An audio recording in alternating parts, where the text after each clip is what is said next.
अस्सलाम वालेकुम। कैसे हैं प्यारे बच्चों। जैसा कि आप जानते हैं आज हमारा सिंधी का ब्लॉक है,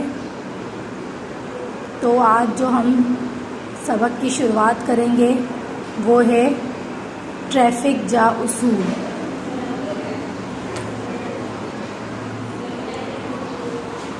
आप लोग भी अपनी बुक्स ओपन करें। बुक का पेज नंबर 32 ट्रैफिक जा उसूल। सबसे पहले हम इसकी पढ़ाई करेंगे। ठीक, चलें शुरू करें। अॼु मोकल जो ॾींहुं हो, कुर्बान पंहिंजी माउ पीउ सां घर में वेठो हो। हिन अख़बार पई पढ़ी। अख़बार पढ़ंदे हिन ओचितो रड़ कई। मां पुछियसि त अबा ख़ैर त आहे? कुर्बान: मां सुपर हाईवे ते हादसे जी ख़बर आहे। मां: अबा माण्हू त बची विया न? कुर्बान: अम्मा 2 माण्हू मरी विया आहिनि ऐं केतिरा ई ज़ख़्मी थिया आहिनि। पोइ हुन पीउ खां पुछियो, बाबा साईं, इहे हादसा छो था थियनि? पीउ: पुट, इहे हादसा ट्रैफ़िक जे उसूलनि ते ना हलण जे करे था थियनि। कुर्बान: बाबा साईं, इन्हनि हादसनि खां कीअं थो बचिजी सघिजे? पीउ: ट्रैफ़िक जे उसूलनि ते अमल करण सां हादसनि खां बची सघिजे थो। कुर्बान: ट्रैफ़िक जा कहिड़ा उसूल आहिनि? पीउ: पुट, रस्ते ते लॻल ट्रैफ़िक सिग्नल त तो बि ॾिठा हूंदा। कुर्बान: हा बाबा साईं, जिन में ॻाढ़ी, पीली ऐं साई बत्ती हूंदी आहे।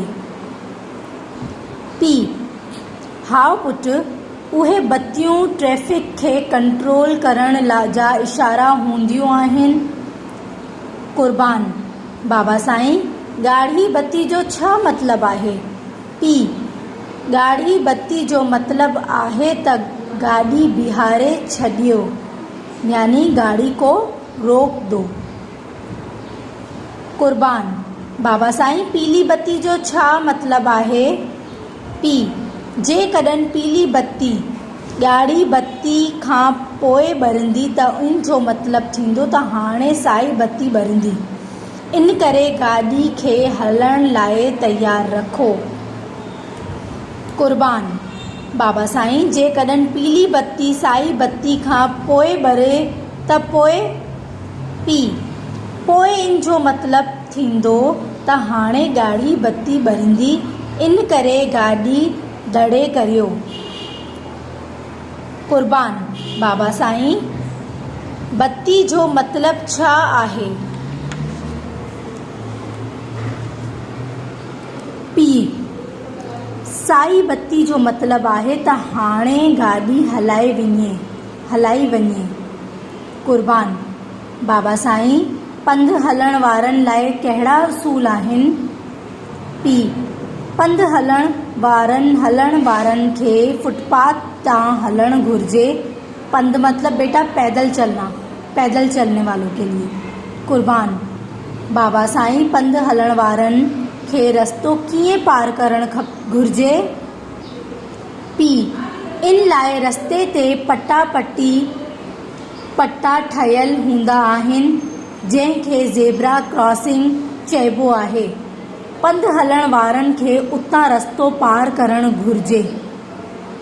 इन खां सवाइ रस्तनि ते ट्रैफ़िक बाबति बोर्डनि ते मुख़्तलिफ़ इशारा बि लॻल हूंदा आहिनि। कुर्बान: अम्मा, उहे इशारा कहिड़ा आहिनि? मां: जीअं रफ़्तार जी हद, अॻियां मोड़ आहे, चाढ़ी आहे वग़ैरह। कुर्बान: तव्हांजी वॾी महिरबानी, तव्हां ॾाढियूं कम जूं ॻाल्हियूं ॿुधायूं। ठीक है, ये हमारे सबक की रीडिंग हो चुकी है। अब हम इसकी मश्क देखेंगे। इसमें जितने भी सवाल जवाब हैं उनकी तस्वीरें मैं आपको सेंड करती हूँ और इसी वीडियो में मैं आपको इन क्वेश्चन आंसर्स के जो है दिखाऊंगी। इसके अलावा इसके अक्षर मायने, सवाल जवाब और ये अल्फाज जुमले ये मैं आपको दिखा रही हूँ। ये आपका होमवर्क है, ये आप लोगों ने करना है, आज का क्लास वर्क है, ठीक है। आप लोग करके ये मुझे चेक करवाएंगे। ये रहा ट्रैफिक जा उसूल, ये इसके हैं अक्षर मायने। मोकल मतलब छुट्टी, हलण चलना, गाढ़ी लाल, साई हरी, बिहारे छड़ियो रोक दो, बरिंदी मतलब जलना, हाणे अब, पंध हलण पैदल चलना। ये इसके अक्षर मायने हो गए। अब हम आ जाते हैं इसके सवाल जवाब पर। अॼु छा जो ॾींहुं आहे? अॼु मोकल जो ॾींहुं आहे। कुर्बान छा पई पढ़ी? कुर्बान पंहिंजी माउ पीउ सां घर में वेठो हो ऐं हू अख़बार पई पढ़ी। सिग्नल में कहिड़े रंग जूं बत्तियूं हूंदियूं आहिनि? सिग्नल में 3 क़िस्मनि जूं बत्तियूं हूंदियूं आहिनि, ॻाढ़ी, पीली ऐं साई।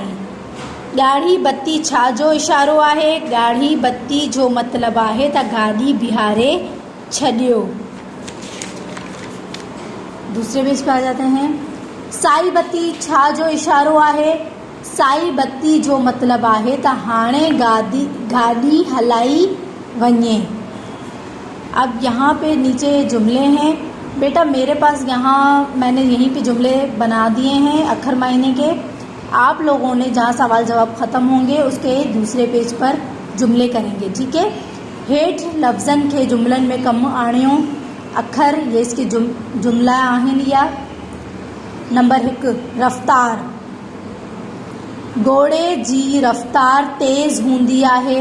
मोड़, ट्रैफ़िक में गाॾी मोड़णु ॾाढो ख़तरनाक साबित थियो। पंधु, गाॾी हलाइण वक़्तु असांखे पंधु हलण वारे माण्हुनि जो ख़्यालु करणु खपे, ठीक है। हिन खां पोइ आहे अमल, असांखे ट्रैफ़िक जे उसूलनि ते अमल करणु घुरिजे। लास्ट नंबर 5 है चाढ़ी, मूंखे चाढ़ी वारे रस्तनि ते हलण में सुठो लॻंदो आहे। चाढ़ी मतलब वो चढ़ाई जो नीचे से ऊपर की तरफ जो रास्ता जाए, ठीक है। ये मैंने आपको पूरा चैप्टर आपको दिखा दिया है। अब मैं सिर्फ इसकी जो है तस्वीरें आपको भेजूंगी। बहुत बहुत शुक्रिया, अपना बहुत सारा ख्याल रखिएगा। अल्लाह हाफिज़।